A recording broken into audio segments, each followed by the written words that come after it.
Boa noite, pessoal. Hoje estamos aqui no último dia da semana de especializações com o Dr. Luiz Felipe e hoje vamos falar sobre a especialidade em estomatologia. Brevemente, iremos nos apresentar. Eu sou a Letícia, sou a vice-presidente e secretária da Liga. Boa noite, eu me chamo Laísa Rafaela e eu sou a presidente e a secretária da Liga.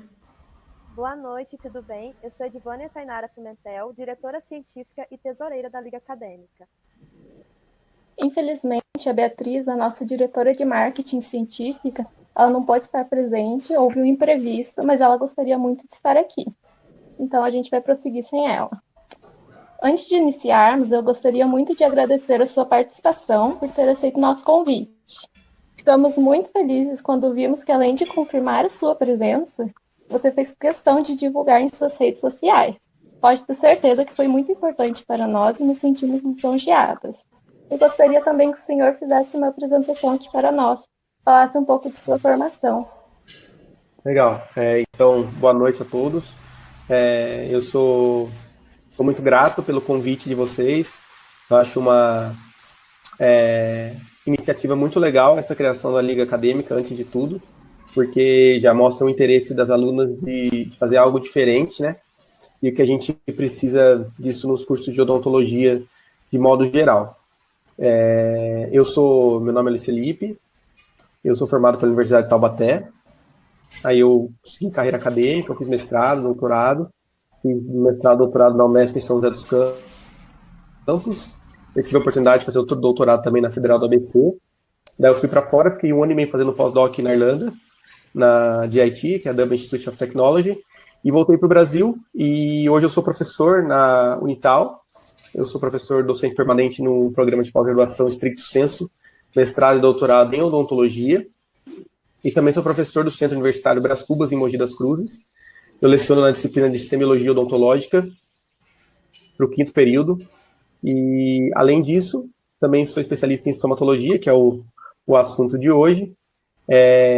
A gente tem uma equipe formada em 2014, eu e o meu sócio, o Dr. Darcio Kitakawa, a gente criou essa equipe que chama CK Estomatologia, e a gente hoje tem 7 unidades de atendimento, com uma equipe bem estruturada, não são só eu e ele, hoje tem mais pessoas que fazem parte, inclusive algumas alunas de graduação, que nos ajudam muito nas postagens e tudo mais, e a gente é muito contente com esse trabalho, que a cada dia vai mostrando o valor da estomatologia aí na área da odontologia. Bacana. Então vamos dar início à primeira pergunta. De modo geral, o que é a especialização em estomatologia? A especialização em estomatologia, primeiro, é uma especialização da odontologia. Essa é a primeira dúvida que eu acho que deve ser levantada, falando, é claro, né, para pessoas leigas, vocês sabem disso. Aqui no Brasil, tá? Em outros países, a estomatologia até faz parte mais da área médica, e a gente fica nesse meio do caminho mesmo. Tá? Ela é uma especialidade voltada para o diagnóstico e tratamento de lesões bucais. Tá? Tratamento de todas as lesões bucais? Não, nós temos um limite aí, porque é o limite da odontologia. Se a gente faz o diagnóstico e essa lesão é uma lesão maligna, esse tratamento deve ser feito por um cirurgião de cabeça e pescoço, no caso, um médico. Então a gente tem que fazer um encaminhamento para esse médico para que ele possa realizar o tratamento. Porém, o diagnóstico é dever da estomatologia e responsabilidade da estomatologia fazer o diagnóstico. Fora essas lesões, outros tipos de lesões benignas, inflamatórias, alguma manifestação bucal de doença sistêmica, são todas competências da estomatologia, então é uma especialidade bem ampla, que atualmente ela até está se desmembrando, tendo outros braços, que é muito legal, por exemplo, com a odontologia hospitalar, e a odontologia hospitalar também acaba tendo mais braços ainda, porque a gente pensa na odontologia hospitalar como odontologia oncológica, suporte de pacientes que estão sob tratamento de câncer, seja ele quimio ou radioterapia, e aí esse paciente necessita de cuidados bucais. Quem vai fazer esse cuidado bucal? Um cirurgião dentista especialista em odontologia oncológica, tá? Dentro da especialidade de odontologia hospitalar, a gente pode citar rapidamente também o dentista que trabalha em UTI, ele fica direto lá na UTI atendendo os pacientes, ou pacientes com necessidades especiais, que devem ser atendidos em centros cirúrgicos. Então, essa é uma especialidade muito interessante para o aluno também aí graduação que ainda não decidiu o futuro, o que fazer, eu vejo uma margem muito grande, uma lacuna. Aí uma força que a gente tem que mostrar para os hospitais, para a área médica, que o cirurgião dentista deve estar presente nos hospitais de maneira muito assídua. Eu citei 3 especialidades aí, mas a gente, se for a fundo, consegue desmembrar em mais ainda, e eu acho que isso tem aumentado, alguns concursos estão aparecendo, então fica mais ainda uma dica de um desmembramento que eu considero que ocorreu dentro da estomatologia. Entendi.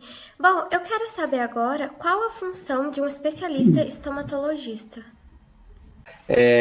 Então, assim, a função do especialista em estomatologia é, primeiro, prevenir, porque vai fazer um trabalho informativo,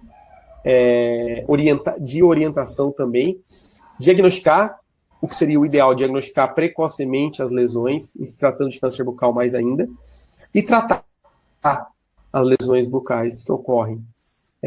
Sempre com o limite, que é o que eu falei previamente, dessa lesão sendo uma lesão maligna com diagnóstico de um câncer, esse câncer deve ser encaminhado para o cirurgião de cabeça e pescoço, ou existem alguns outros tipos de câncer que são mais raros, mas há uma possibilidade de manifestação bucal também, por exemplo, leucemia, que há alguns sangramentos profissional a diagnosticar um paciente com leucemia, aí o encaminhamento iria para um hematologista ou para um oncologista.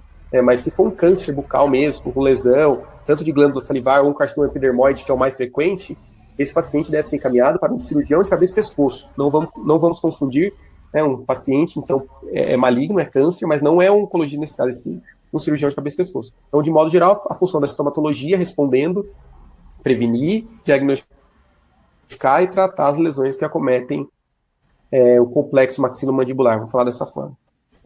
Entendi.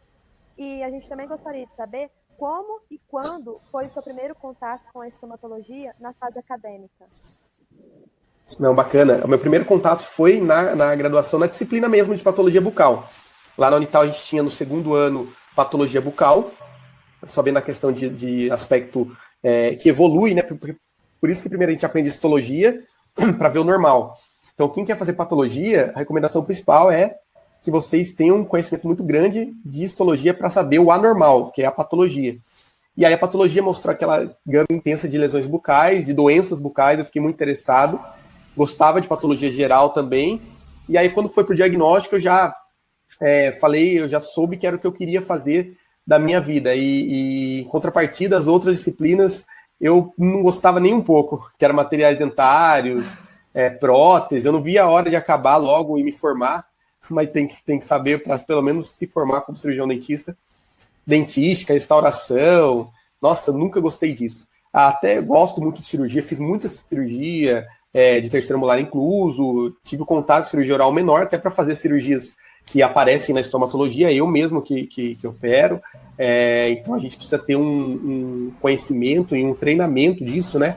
Isso é uma outra situação, aí é um treinamento técnico, que difere do treinamento do preparo intelectual, que é frente a quando você tem um paciente com lesão. E aí eu comecei a focar, e quando eu terminei o diagnóstico, eu já fazia iniciação científica também, em histologia, tinha bolsa, porque eu também queria fazer estômago e queria ser professor. Então eu já me formei querendo fazer mestrado, doutorado e tudo mais, e no quarto ano, que era o último ano, eu fazia monitoria de diagnóstico. Eu ficava na clínica com os alunos para auxiliar, mas aí logo que eu me formei, já entrei no mestrado, comecei a fazer muita clínica, mas eu demorei muito para atender paciente particular, viu? Eu demorei muito até eu atender, assim, eu não lembro não sei nem dizer números de pacientes, porque foram muitos casos. Às vezes as pessoas falam, nossa, Felipe, você consegue ver os casos e tal, tem bastante coisa. Eu não sou bom, não sou melhor que ninguém, a única coisa é que eu vi muito. E vejo muito. E provavelmente as pessoas não viram. Então, os casos aparecem, a gente aprende muito. Todo dia eu estou aprendendo. São casos novos. Isso que é o mais fantástico na estomatologia, né? Porque talvez a gente vai para o consultório, pode ser um caso ali que eu nunca vi na vida, que pela primeira vez eu esteja vendo. Então, esse foi o meu contato na faculdade. Bacana. Legal. O que te levou a escolher a estomatologia como especialização e quando percebeu que essa seria a sua especialidade? Ah, sim, isso aí é fácil de responder. Eu sou daquele grupo de dentistas que fez odontologia, mas prestou medicina. Então aí essa resposta já fica muito clara. Eu queria fazer medicina, mas eu também não estudava para fazer medicina no colégio. Eu não era aquele aluno extremamente. Eu sempre fui um bom aluno no colégio, nunca fiquei de recuperação, nunca tirei nota vermelha, mas eu também nunca fui para passar numa medicina que é muito difícil. Eu acho que era ainda mais difícil do que é hoje. E aí eu falei assim, só que eu também não queria ficar de novo fazendo cursinho. Então, eu não passei em medicina, passei em odonto, falei, vou fazer para ver o que acontece. Não recomendo isso, tá, gente? Isso o que eu fiz, eu não sei, não acho que seja a melhor forma de prestar um vestibular. Mas, para mim, deu certo. Porque dentro da odontologia, eu gostei de um nicho extremamente restrito, que é a estomatologia, porque eu sempre gostei de medicina, eu sempre me vi atendendo paciente, e aí quando eu quis fazer estômato, o médico ele estuda 6 anos, faz residência, geralmente 3, 4 anos, às vezes 2, 3 anos. Eu estudei 4 anos de graduação, 2 anos de mestrado, 4 anos de doutorado, então foram 10 anos aí, e mais contar 1 ano e meio de pós-doc fora, estudei bastante.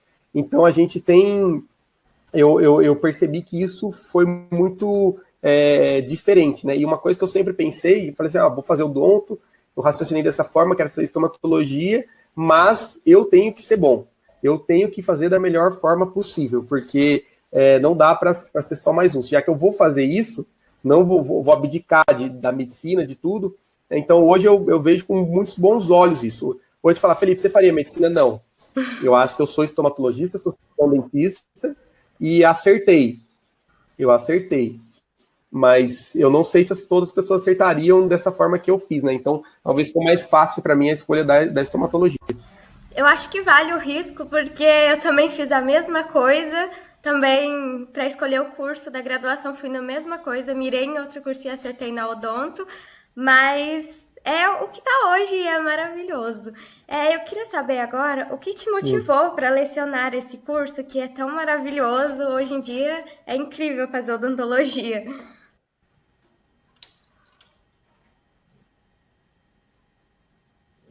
Muito bacana saber disso. Então, isso que é legal, tem histórias muito como as minhas que vão sendo criadas.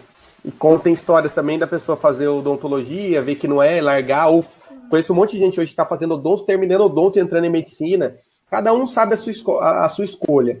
O importante é você estar feliz com a sua escolha. Isso aí que você falou para mim é o mais importante. E você vê com muito brilho nos olhos o que você faz. Porque aí sim você vai fazer o diferente. Isso daí é um dos principais atrativos que você deve desempenhar.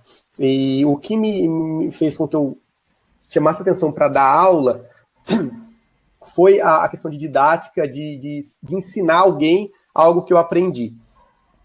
E o fato de ser professor, ele tem que ser dividido também, no meu caso, que eu tenho uma vida de pesquisador muito assídua.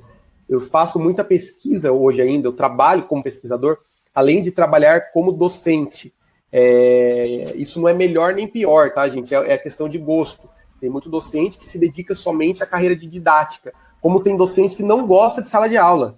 Tem muito amigo meu que se formou, fez mestrado, doutorado para trabalhar como pesquisador. Ele não quer 1 minuto, dar 10 minutos de aula para o aluno, ele tem paciência.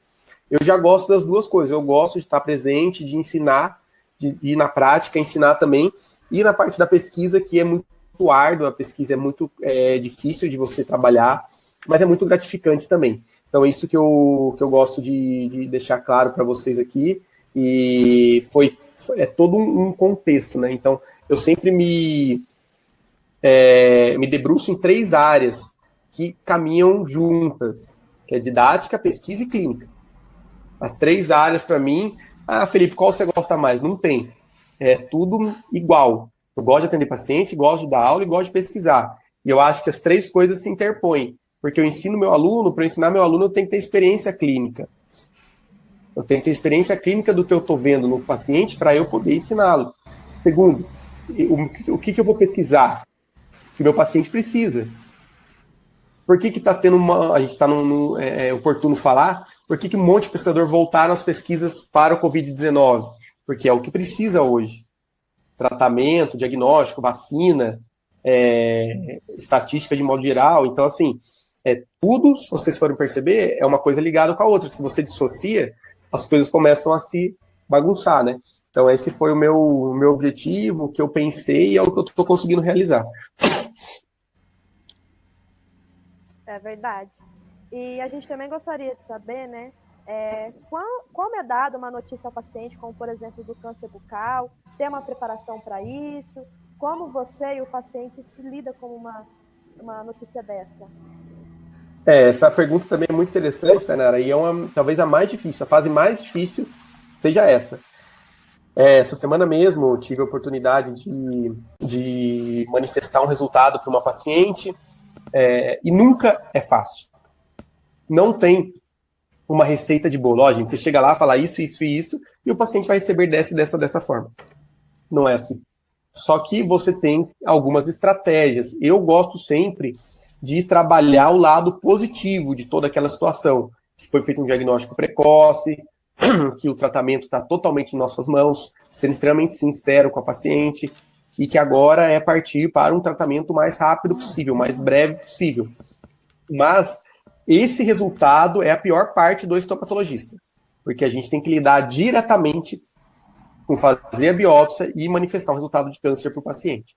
E aí ele entendendo esse encaminhamento. E até no encaminhamento, porque já acaba ocorrendo um apego entre o paciente e o profissional. Eu não sou um profissional frio, eu sempre trabalho muito próximo do paciente, e aí o paciente quer, doutor, mas agora não vai ser mais o senhor que vai tratar, como é que fica isso e tal. Daí ele tem que entender, e é o que a gente faz, tem alguns cabeças de pescoço que trabalham com a gente, de casos que a gente sempre encaminha. Então fica legal isso, porque a gente vai atender junto. Então quando o paciente for fazer cirurgia no hospital, a gente está com o paciente, aí ele entende que esse tratamento está sendo em equipe, e isso é muito interessante também. Tá, isso é uma coisa muito bacana. Outra coisa é você sempre tomar muito cuidado, e vocês, como aluna de graduação, vocês nunca falem isso, que eu acho um dos maiores absurdos que muitos médicos, não só médicos, mas profissionais de saúde geral cometem, de estimar um tempo de vida para o paciente. Olha, com esse diagnóstico aqui, você vai viver 6 meses, você vai viver 2 anos. Isso não existe, gente. Isso daí é um erro. Além de ser um erro, é uma brutalidade imensa. Como é que você vai limitar a vida de alguém? Né? Não tem como o cara fazer isso, é impossível, porque o cara tem que entender que a medicina é extremamente limitada. Extremamente limitada. Eu não estou nem falando em religião, que fique claro, eu creio em Deus, eu tenho uma fé bem forte, mas eu não vou fazer isso, cada um tem a sua crença. E quanto mais eu estudei, eu percebi isso. Não tem situação. Se o médico fala que ele não crê, ele não é nem um ateu, ele é um atrasado, porque não tem explicação em muitos casos que acontecem. Então isso é muito interessante também. Se você acha que a medicina é limitada, e realmente ela é, e por isso você vai limitar o tempo de vida do paciente, você não está contando com milagre que pode ocorrer. Então, tempo de vida, isso nunca deve ser falado. Um diagnóstico, que às vezes é um diagnóstico muito perigoso, muito grave, mas quanto tempo ele vai viver, nunca vocês falam isso. Entendi. Por que o paciente deve passar em um especialista em estomatologia? Primeiro, porque se tiver lesão em boca, é o profissional que deve ser procurado. Esse é o primeiro. E segundo, que essa lesão bucal, ela pode ser uma lesão muito grave. Então, toda lesão é grave? Não, felizmente, a maioria não é grave. Só que a gente sempre fala, se não cicatrizou de 10 a 15 dias, no máximo, procura o cirurgião dentista e estomatologista. Então, a resposta é para fazer um diagnóstico precoce e uma avaliação preventiva das lesões bucais. Ou da mucosa bucal, né, se não tiver lesão. Entendi. E quais são os processos cirúrgicos que o estomatologista está envolvido? O estomatologista, aí depende do estomatologista. A gente pode fazer qualquer tipo de cirurgia. Mas, por exemplo, uma cirurgia muito ampla, de uma neoplasia benigna bem agressiva. Exemplo, a meloblastoma, que às vezes precisa fazer mandibulectomia, colocar placa, isso eu já não faço. Entendeu? Daí você precisa ter uma parceria com o cirurgião bucomaxilo, que trabalha nessa área forte, entendeu? Aí vai da sua destreza. Tem estomatologista que faz muita cirurgia, grande. Tem estomatologista que faz cirurgias menores, somente mucocele ou alguma hiperplasia, entendeu? A competência, por isso que é o que eu falo, vai dependendo do seu treinamento. Quantos que você viu de paciente? Eu, para ir para o consultório, eu tive que operar muito paciente antes, durante o mestrado, doutorado, aprender e tudo mais. Então, tecnicamente, você está aprendendo. Intelectualmente, você está aprendendo também o processo diagnóstico. Entendi. E qual que foi o caso mais grave que você atendeu até o momento? E como lidar com essa situação sendo um recém-formado? Bom, é muito ampla essa pergunta, né, Tainara? Acho que tiveram alguns casos graves que eu atendi, eu não consigo pontuar um mais grave. E graves a gente pensa sempre em câncer, mas eu tive um caso muito desafiador, que foi de uma menininha que tinha uma lesão uma lesão bucal que não cicatrizava, com uma série de sintomas sistêmicos, dor, ela não conseguia andar, não conseguia comer, isso foi muito desafiador, então a gente ficou aí uns anos trabalhando com essa menina, dando suporte, e aí ela foi melhorando, a gente teve que fazer biópsia no centro cirúrgico, e o que eu sempre falo é que a gente não chegou no diagnóstico fechado dessa paciente, mas a nossa força de vontade de curar o paciente foi muito forte, ela percebeu isso, e ajudou muito na cura dessa menininha, que hoje está super bem. Então, assim, a gente sempre... É um caso que me chama atenção. Agora, do mais grave, eu já tive paciente com cânceres muito, muito avançados, com metástases, e quando você é recém-formado, você pega um caso desse, é muito mais difícil, né? Você não tem o preparo ali na hora, e são situações que a gente vai aprendendo diariamente. E monetariamente falando, essa especialização compensa? Essa pergunta é a que não quer calar, né? Pois é. Será que compensa? Então, vou te falar bem a verdade para vocês. Com o trabalho que a gente está fazendo, a gente está 6 anos no mercado dessa forma, né? Como equipe, eu, Darcio, como CK. Você tem que entender que as coisas não acontecem da noite para o dia. Se você falar, eu vou me formar estomatologista e vou começar a trabalhar no consultório, eu vou ganhar dinheiro, você não vai. Primeiro você não vai.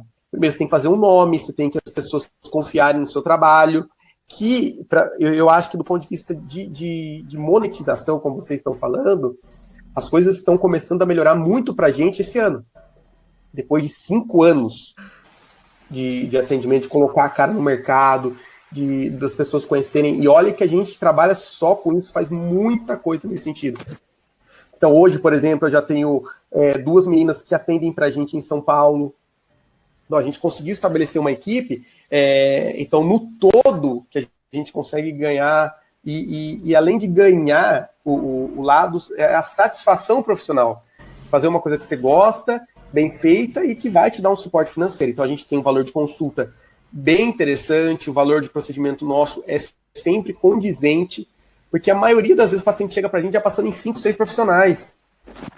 Então a gente vai resolver o caso. Então o paciente está chegando que, nossa, ele passou por profissionais que ele não deveria ter passado. Se viesse diretamente da gente, o caminho já teria sido encurtado. Então, eu acho que ela tem um campo excelente no Brasil, porque são poucos profissionais. A questão é, você tem que aliar a estomatologia com o marketing. Não adianta, a gente não aprende muito isso na faculdade, mas cirurgião dentista é você a sua empresa. Você tem que fazer seu marketing. Então, a gente faz o nosso marketing. Vocês veem aí as nossas publicações. A gente tem um canal no YouTube, a gente tem página no Face, página no Instagram, a gente tem um site bem interativo, nós temos as unidades que estão sempre responsivas. Isso no todo a gente consegue, ou melhor, como que eu posso te responder essa pergunta? A gente tem evoluído muito do ponto de vista financeiro. Essa que é a resposta principal. E se você perguntar, Felipe, você acha que você indicaria a estomatologia para uma recém-formada? Sim, eu indico. Eu não penso em concorrência, não tenho nem essa aflição, porque eu acho que tem muito espaço para muita gente trabalhar. Então eu acho que é uma lacuna aí quem quiser pensar nessa área. E o que você pode dizer dessa profissão atualmente e para o futuro? Eu acho que é uma profissão que, modéstia à parte, a gente tem Eu mesmo nunca tinha visto tanta publicação envolvendo a estomatologia como que está sendo agora. Isso é muito bacana. Não só a secar a estomatologia, mas você olhar, tem uma série de páginas no Instagram que estão postando sobre a estomatologia. Então eu vejo que agora e o futuro um crescimento muito grande, tá? Um interesse muito grande dos alunos. A gente até surpreendeu nos nossos alunos mesmo, da quantidade de alunos que vêm falar com a gente para fazer TCC, para trabalhar, inclusive. Nossa, Felipe, deixa eu ficar no seu consultório, nem precisa. Então, eu acho que a partir de agora, a estomatologia tem uma tendência a aumentar muito a procura, o número de pessoas que vão se especializar, de cirurgiões dentistas, e também dos pacientes procurarem. É uma coisa totalmente na nossa mão. O odontólogo, o cirurgião dentista, deve manifestar o interesse e mostrar a importância da odontologia de modo geral. E, além de tudo, a criação desses braços que eu falei no começo, que é a odontologia hospitalar, oncológica, pacientes em UTI, pacientes com necessidades especiais, vai contribuir muito para o desenvolvimento aí da estomatologia e da procura por parte dos acadêmicos em se especializar em estômago. Ai, que bacana. E, Luiz, a Beatriz, nossa diretora de marketing e diretora científica, ela não pôde comparecer, né? Mas ela deixou uma pergunta aqui que ela gostaria muito de saber. Ela escreveu assim: sabemos que o câncer bucal é uma doença que acontece cerca de mais ou menos 150 mil pacientes por ano, segundo pesquisas. E ela escreveu: lembro que participei de uma palestra do senhor de câncer bucal na primeira semana de odontologia da Anhanguera, e o senhor proporcionou para nós o conhecimento de primeiros passos de identificação de lesões para o encaminhamento de um especialista. Poderia passar para a gente como identificar primeiras lesões para encaminhamento mais efetivo?